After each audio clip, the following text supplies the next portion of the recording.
నమస్కారం ఈటీవీ 360కి స్వాగతం. ముందుగా ప్రధానాంశాలు. ప్రభుత్వ ఉద్యోగులకు 25% మించి మధ్యంతర భృతి జూన్ 2న ప్రకటించనున్న ముఖ్యమంత్రి కేసీఆర్. జిల్లాల ఇంజనీర్లతో మంత్రి Harish video conference. Mission Kakatiya పనులు వేగవంతానికి ఆదేశం.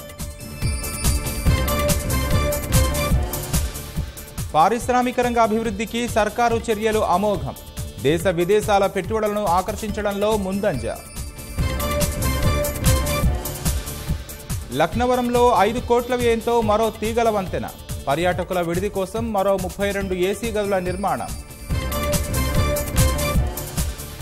రెండో రోజు స్తంభించనున్న బ్యాంకుల లావాదేవీలు.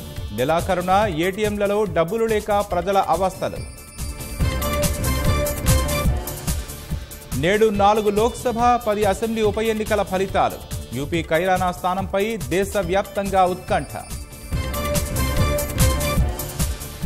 విదేశాల్లో తలదాచుకున్న ఆర్థిక నేరస్తులపై భారత్ దృష్టి. విజయ్, లలిత్, నీరవ్ అప్పగింతపై బ్రిటన్తో చర్చలు. ఫ్రెంచ్ ఓపెన్లో కొనసాగుతున్న సీడెడ్ ఆటగాళ్ల జోరు. 3వ రౌండ్లో అడుగుపెట్టిన జకోవిచ్, జ్వెరేవ్.